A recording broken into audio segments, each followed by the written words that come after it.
It's a chill video this week. I'm gonna be swatching inks with this ink color chip from Wearingeul that I got in Korea. I don't know if this is like specific paper for ink, but I assume it's made so that you can get the most potential out of your color. I'm extra, so I'm also going to swatch it within my sketchbook just because that paper is also different. So I want to see the comparison between my sketchbook, which is bleed proof, versus this paper, which is 200 grams. I think my book is 170, but it is coated. If you don't know what fountain ink is or fountain pens are, I guess I'll yab about it as I'm going through the swatching. In the last video, I asked if you guys had any questions for me, so I'll also be answering those. Also, look at this little guy I got in Japan. So cute.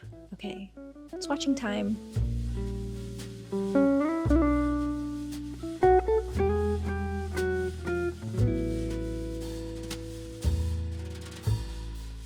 Guys, I'm so excited to be making this video because for the longest time I have been swatching all of my inks. If you notice on some of my bottles, I have the swatches on the side of the bottles, but I decided that I just want to make a binder of all of my inks. So we're going to start with Wearingeul today. It is a brand from Korea, and I just got back from Korea, so I got a bunch of sheens and shimmers from them. Today's materials will be water because I'm using a dip pen so I can switch very quickly. I've picked 4 colors because I don't have time to make a bunch. I am using the Kakimori dip pen, the stainless steel nib, just because I think it's scratchier.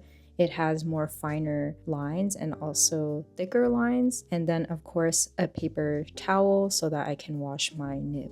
As I mentioned earlier, I will be using the Wearingeul swatch paper. I'm also using another paper that I got recently. I cut them into these small squares and rectangles so that I can match the Wearingeul size. It was a very tedious task, but the paper is called Tomo River, and what I like about it is that it absorbs a lot of the ink and it shows colors that maybe other paper wouldn't. So the first one we're going to start with is Siddhartha. The cool thing about Wearingeul is that all of their inks are named after books. So I'm going to start with this one. I was drawn to it because it has like a reddish orange color, and I'm just a sucker for red in general, if you didn't know.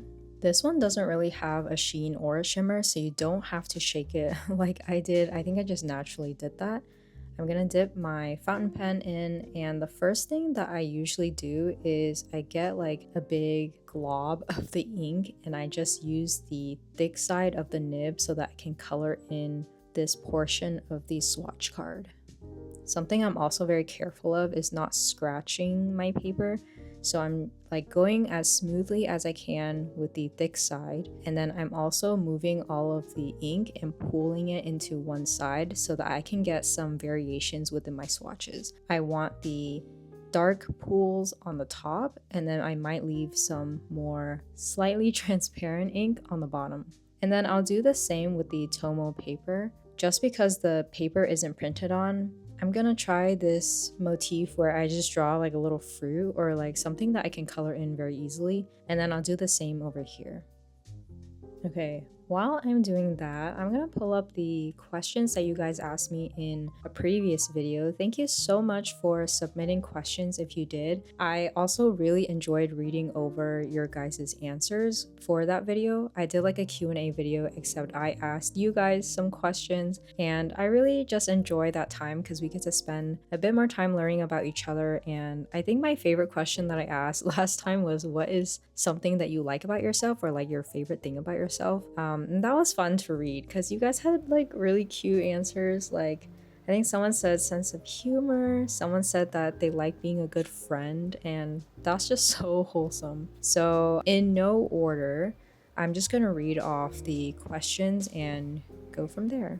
So first one is, why did you make a YouTube channel? That's an interesting question. I don't know if anyone has ever asked me that. So I actually made a YouTube channel a long time ago. Like I want to say 2007? I don't know, 2006? When was YouTube created? I don't know, but I've always been into making videos, whether they were like silly, goofy videos with my friends or silly videos doing music content with no agenda, and a lot of those videos weren't like art related either. They were just me mixing clips to music usually and doing like silly challenges like Chubby Bunny. Do you guys remember Chubby Bunny? Is that still a thing? Oh, by the way, this ink does have shimmer, so you can see on the bottom there's like a pool of glitter, and so I would recommend swashing this one around. Don't shake it too much so that it doesn't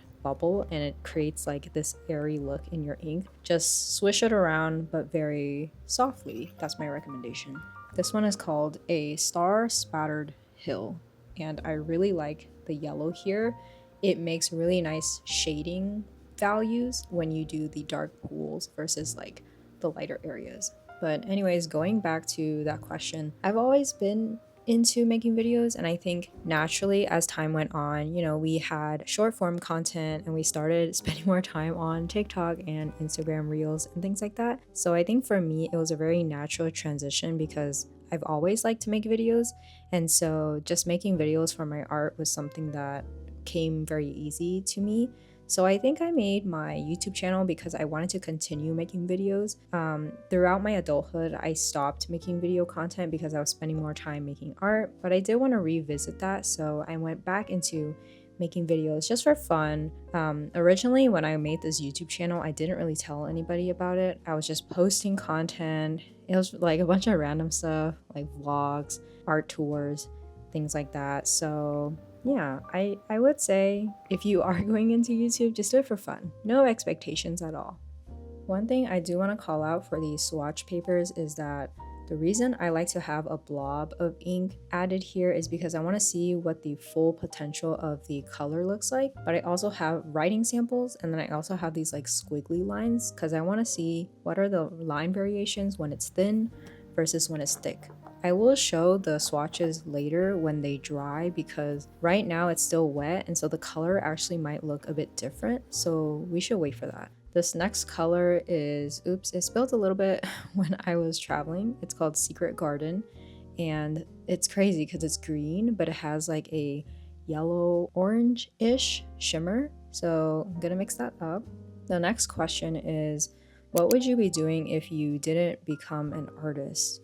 So when I was younger, I did want to be a doctor, you know, just because like I feel like my parents were the type of parents that were trying to influence my job, and they bought me those toys, like there's like cooking toys, like cooking stations, and then they also got me like a doctor set with like, you know, the little, what is it, the little knee hammer and like the stethoscope. Is that what it's called? Stethoscope. Yeah, so I did play with those type of toys, and I thought it would be cool to be a doctor, but alas, you know, you have to work with people, you have to work with blood sometimes, and I'm not the greatest with blood, I would say.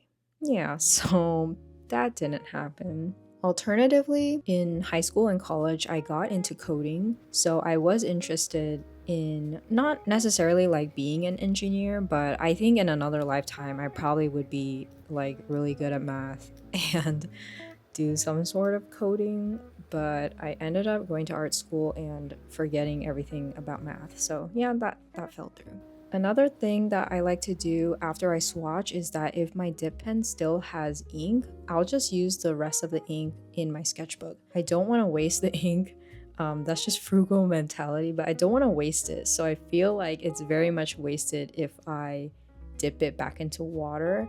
It's like not a significant amount of ink, but the fact that I can draw this tiger and color in the stripes and the lines, it's, you know, it's like enough ink for me to doodle something. So instead of washing it, I'm definitely just gonna use the ink within my sketchbook.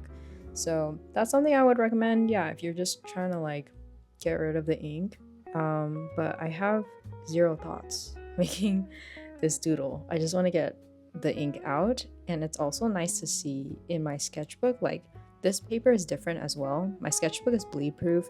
I finally will have it available on my store in September, but I'm finally fulfilling all the pre-orders that happened early summer, so those will ship out by this week. And yeah, I'll have more updates on that in a bit. But this paper is glossy. Well, it's like semi-glossy, it's coated. And so it makes it so that ink won't bleed through. The colors are also a bit different. So it's like a little lighter because it's taking in more ink. And I do like to see what the swatches look like within my book. A part of me is like, should I just rip out all these pages and make another swatch rectangle so that I can have 3 types of paper? But I don't know, maybe that's another day when I'm like super bored and just have nothing else to do. Yeah, on to the next color. This one is called I Am a Cat. Originally, I overlooked it because I was like, it's just like gray. But then I saw the yellow shimmer and I was like, that's crazy. It's like a gray with a yellow. So we're going to swatch this one. I think it's also one of their top sellers. So I can see why. Next question is, how have you developed your creativity and imagination? Or were you just born with it? Because I have a hard time thinking about what to draw. If you're thinking about what to draw, I would say don't be afraid to use reference. For some reason, artists are so allergic to references. They're like, I can't use references because I'm cheating. I can't use references because that means I didn't come up with it entirely by myself and I'm not original. But that's crazy talk. We have to draw some sort of inspiration from things. So for me, actually, there was another question that is kind of related to this. For me, I do draw a lot of things repetitively. This person actually called out, they said that I draw a lot of tulips, stars, animals, and that's true because those are the things that come up in my mind first. I like drawing tulips just because of the shapes. I feel like stars are things that I can just fill in the blank very easily and I don't have to think much about it. But I think reference is very important. So it helps to build your creative library. It also just helps you practice shapes and things that you want to draw. So during the time I was swatching this, I was watching Hilda. And so there's this like gnome character that I'm drawing here. So all the time I'm looking around my living room. I might be watching a show. I might be traveling with my notebook. And so I'm looking around me all the time to draw references, which is why my favorite spreads within my sketchbook are whenever I'm traveling. So like I'm at a museum or maybe I'm like on a bus. And those times I feel like are the most creative for me because I'm seeing things that I'm not usually seeing. Versus if I'm in my living room or just at home all the time, I'm usually drawing the same things over and over, which is like tulips, flowers, plants, maybe dogs, because those are in my home. But yeah, just go outside, look at things, touch grass. I'm not a huge fan of Pinterest actually. I know that's like a big thing that people use to reference, but I've noticed that a lot of artists, they are circulating through the same references just because like some of our feeds are looking the same because we like the same things naturally. So personally, I like to draw inspiration from pictures that I have taken from my travels, or like just go outside and draw with my friends, trade sketchbooks, get inspired by their art. So yeah, that's my take on that. Look at this shimmer in my sketchbook. It's so cool. It's like a light bluish gray and the yellow is really shining. So now that I finished swatching everything, I'm going to show you guys what it looks like on the paper now that it's dried one by one. So for Siddhartha, here's this. Like I said, no sheen, no shimmer, but I really like the shading values that you get here. This like red, orange, it's kind of a brownish too, which I like. This next one, the shimmer is crazy. I hope the camera does justice, but there's a lot of glimmer there. I love the dark shading that it comes with. For Secret Garden, this one's a little bit lighter, but I do like that the dark green, if you like pull it a bit more, it comes out more. And the shimmer is also so bright. That's really cool. I Am Cat, the one that I overlooked, but then I ended up falling in love with. The gray feels kind of bluish, and I just love that they picked a yellow shimmer. I think that's really interesting and unique. Yeah, that's it for the swatches that I made. I think I'm going to start doing a series because I have so many inks. I might as well just go through all my inks with you guys because I'm going to make these swatch cards anyway. And I have more questions to go through. So I think we'll just continue swatching, chatting, and yeah. I hope you guys enjoyed that video. It's been a hot minute since I've sat down to actually draw and do some inking.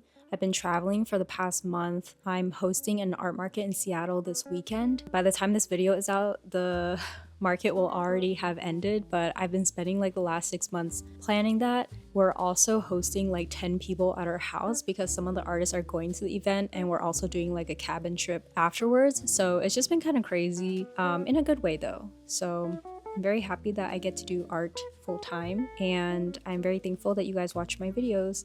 Thanks for watching, and I'll see you next time. I post every Monday, 12 p.m. PST. Okay, bye!